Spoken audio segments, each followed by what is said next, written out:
নিরঞ্জন ঘোষের লেখা গল্প হারিয়ে যাওয়া কথা। কত টাকা বললি? 200 টাকা। কাল ফেরত দিয়ে দেব।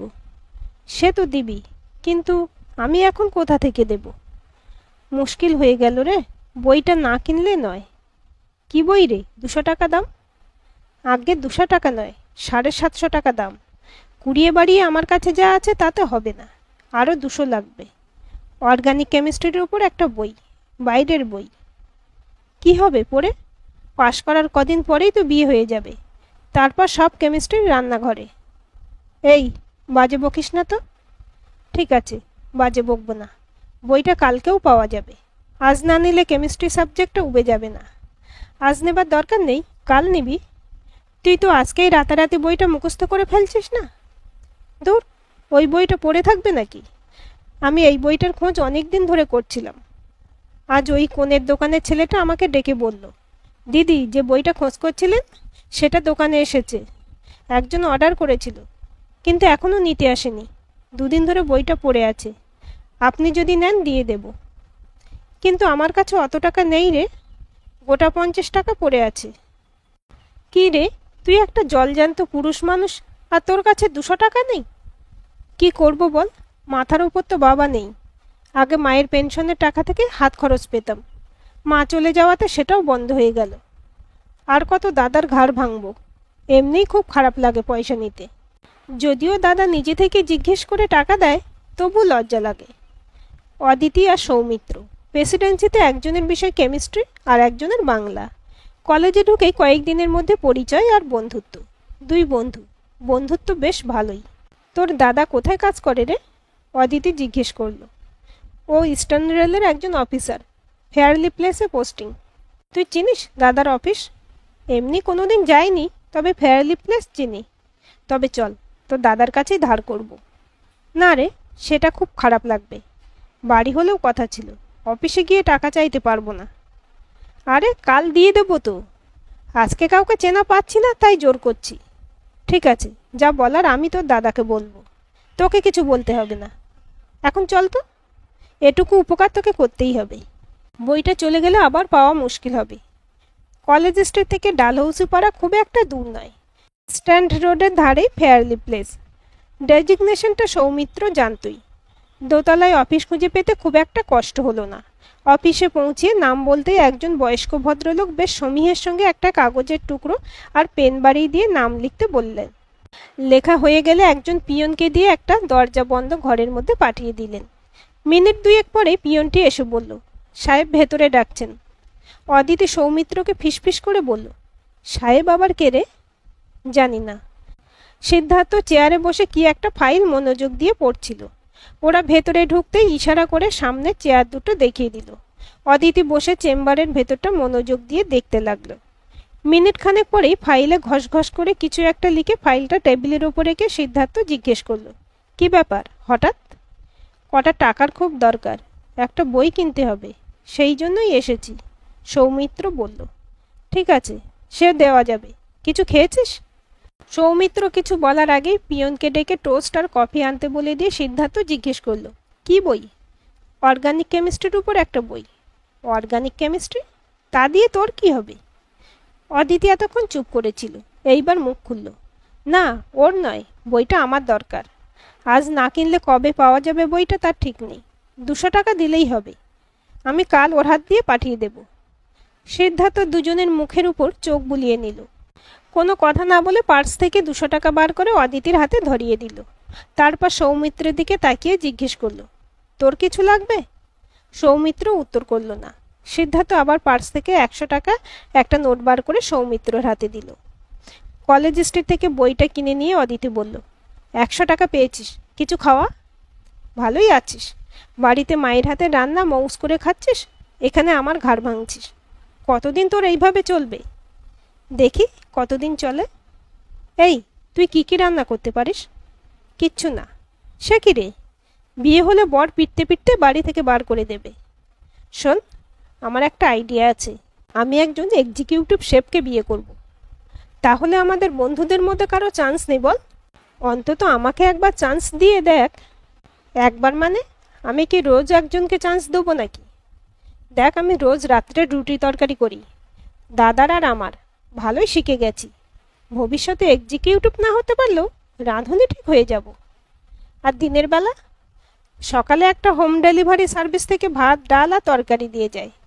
দাদা মাছ মাংস খায় না বলে আমারও জোটে না। বেশ চিন্তার ব্যাপার। দাদাকে একটা বিয়ে করতে বল। সে গুড়ে সিলিকা। কেন রে? দাদা আজ পর্যন্ত ভালোভাবে কোনো মেয়ের মুখের দিকেই তাকালো না, শুধু পড়া আর বই। তুই তো দেখলি কত সুন্দর দেখতে। বয়সও বেশি নয়, আমার থেকে মাত্র 4 বছরের বড়। হায়ার সেকেন্ডারি পাশ করেই ইঞ্জিনিয়ারিং পড়া, আর পাশ করার প্রায় সঙ্গে সঙ্গেই সরকারি চাকরি। আমার ছোট মাসে কত চেষ্টা করলো বিয়ে দেবার, ঘাড় পাতলে তো। এখন আবার এক নতুন উপসর্গ জুটেছে, প্রতি রবিবার বিকেলবেলা বেলুর মঠে গিয়ে বসে থাকা। কে জানে সাধু টাধু না হয়ে যায়। যাকগে, ওসব ছাড়, চল কিছু খাই। টোস্ট খেয়ে কিছু হয়নি। কথা দিচ্ছি কাল তোকে মোগলাই পরোটা চিকেন কষা খাওয়াবো। আর তোর দাদার টাকাটা নিয়ে আসবো, তুই দিয়ে দিবি। সৌমিত্র বলল, আমি কিন্তু কাল থেকে কদিন আসবো না রে। সে কি রে? তাহলে তোর দাদার টাকাটা ফেরত দেবো কি করে? কথার খেলাপ হয়ে যাবে। তুই যাবি কোথায়? আমাদের ট্রেকিং অ্যাসোসিয়েশনের একটা ক্যাম্প হবে পুরুলিয়ায়, 10 দিনের জন্য। তোর সঙ্গে দেখা হবে সেই সামনের মাসে। দেখা হলো প্রায় 15 দিন বাদে। সৌমিত্র জানালো একটা সুখবর আছে। একটা চাকরি পেয়ে গেছি রে, স্কুলে পড়ানোর। ভালো কথা। না, খুব একটা ভালো নয়। পুরুলিয়ায় এক ভদ্রলোকের সঙ্গে আলাপ হয়েছিল। ওনাদের একটা গ্রুপ স্কুল চালান, একদম গরিব বাচ্চাদের জন্য লেখাপড়া, খাওয়া দাওয়া সব কিছু চ্যারিটিতে চলে। সে তো ঠিকই আছে। না রে, ঠিক নয়। খুব একটা কিছু মাইনে দিতে পারবেন না ওনারা, তাই মাস্টার টেকে না। আমাকে রিকোয়েস্ট করেছিলেন। সরাসরি না করিনি, অত কম টাকায় আমার পোষাবে না। তার উপর কলকাতা ছেড়ে জঙ্গলের মধ্যে। আমি বলেছি পরীক্ষার আগে কোনো কিছু বলতে পারবো না, যদি করি রেজাল্ট আউটের পর জানিয়ে দেব। এর মধ্যে সৌমিত্রকে আবার ছোট মাসির বাড়ি যেতে হয়েছিল। প্রায় মাস 2 বাদে দেখা, দুজনের রেজাল্ট বের হওয়ার পরে। তুই ঠিকই বলেছিস, বেকার অত পয়সা দিয়ে কেমিস্ট্রির বইটা কিনেছিলাম। আর পড়া হবে না। কেন রে? আমার হবু বর কোনো আপত্তি করছে না, তবে মনে হয় আর পড়া হবে না। তোর বিয়ে? সে কি রে, কবে? এটা গুড না ব্যাড নিউজ? যদি ব্যাড হয় বাবাকে বলে দে বিয়ে আমি করছি না। বাবা আবার কি করবে? বিয়ে তো করছে আমি। কাকে বিয়ে করবি? আমাকে? ধুস, ঠিক সময়ই জানতে পারবি। চল, আজ তোকে চাওয়া চিলি চিকেন খাওয়াবো। রাত্রেই জানতে পারল সৌমিত্র। দাদাই জানিয়ে দিল। ঘটনাটা ঘটেছিল এইরকমভাবে। পুরুলিয়া চলে যাবার দিন 2 পরে এক রবিবার হঠাৎ দেখা হয়ে গেল সিদ্ধার্থর সঙ্গে অদিতির। অদিতি বেলুড়ের এক বন্ধুর সঙ্গে দেখা করতে এসেছিল সকালবেলায়। দুপুরে সেইখানেই ছিল। হঠাৎ বলল, চল বেলুড় মঠ ঘুরে আসি। মঠের মধ্যে এদিক ওদিক ঘুরতে ঘুরতে দেখা হয়ে গেল সিদ্ধার্থর সঙ্গে। সুন্দর পুরুষ। 2 চোখ ভরে একটু দূর থেকে দেখল সিদ্ধার্থকে। তারপরে কি মনে করে এগিয়ে গিয়ে সোজাসুজি বলল, কিছু মনে করবেন না, সৌমিত্র না আসাতে আমি ঠিক সময় টাকাটা দিতে পারিনি। এই প্রথম বোধহয় সিদ্ধার্থ সোজাসুজি তাকালো অদিতির দিকে। টাকাটা হাতে নিয়ে একটু হেসে থ্যাংক ইউ বলল। পরের রবিবারও কোনো কাজে বেলুড়ে যাবার দরকার পড়ে গেল অদিতির। এবার একা। সিদ্ধার্থর সঙ্গে আবার দেখা। তার পাশে দাঁড়িয়ে গঙ্গার শোভা দেখতে দেখতে টুকটাক কথা বলতে লাগলো। হঠাৎ বলে বসলো, ওপারে দক্ষিণেশ্বর, তাই না? জানেন, আমি কোনোদিন দক্ষিণেশ্বর যাইনি। শুনেছি খুব সুন্দর জায়গা। অবাক বিস্ময়ে সিদ্ধার্থ তাকালো অদিতির দিকে। আপনি কলকাতার মেয়ে, দক্ষিণেশ্বর দেখেননি? না। আজকেই চলে যান, এখান থেকে নৌকা করে ওপারে দক্ষিণেশ্বরে যাওয়া যায়। আমাকে একটু নিয়ে যাবেন? সিদ্ধার্থ অনেকক্ষণ তাকিয়ে থাকলো অদিতির দিকে, সম্মতিসূচক মাথা নাড়ল। তারপরে রবিবারের মধ্যেও আবার কাছাকাছি চলে এলো অদিতি। মন দেওয়া নেওয়া, কথা দেওয়া সবই হয়ে গেল। অদিতি নিজেই আশ্চর্য হয়ে গেল। অনেক চিন্তা করেও সৌমিত্রকে জানাতে পারল না। অদিতিদের বাড়ি দৌড়োদৌড়ি, অদিতি আর তার মায়ের সঙ্গে ঘুরে ঘুরে বিয়ের কেনাকাটা, অনুষ্ঠান বাড়ির বুকিং, ক্যাটারারের সব কিছু একা হাতে সামলালো সৌমিত্র। অদিতির মা বাবা, হবু জামাই আর তার ভাইকে প্রায় ভগবানের আশীর্বাদ পাওয়ার মতো ভাবলেন। বিয়ে মিটে যাওয়ার পর বাসর ঘরে সৌমিত্র অদিতির পাশে এসে বসে বলল, বৌদি, তোমাকে আজ খুব সুন্দর লাগছে। তাই? এতদিন লাগেনি, কিন্তু হঠাৎ তুমি বলছিস কেন রে? বারে, বৌদি হলো গুরুজন, তার সঙ্গে কেউ তুই তোকারি করে নাকি? বয়ে গেছে তোর গুরুজন হতে। যাই হোক, আমি কিন্তু তুইই বলবো, কোনোদিন তুমি বলবো না। তাতে আমার কোনো আপত্তি নেই। আপত্তি থাকলেই বা কে শুনছে? বৌভাতের দিন সকাল থেকে প্রচণ্ড ব্যস্ততার মধ্যে কাটলো। বিকেলের একটু আগে ধুতি পাঞ্জাবি ছেড়ে জামা প্যান্ট পরে একটা শ্যাক গুছিয়ে নিয়ে অদিতির সামনে এসে দাঁড়ালো সৌমিত্র। বৌদি, আমি আসছি। মানে? মানে চাকরিতে জয়েন করতে যাচ্ছি, কাল জয়েনিং ডেট। বুঝলাম না, কিসের চাকরি? কোথায়? কেন, দাদা বলেনি তোমাকে? সেই যে বলেছিলাম পুরুলিয়ায় টিচারের চাকরি পেয়েছি, দাদাকে জানিয়েছি তো।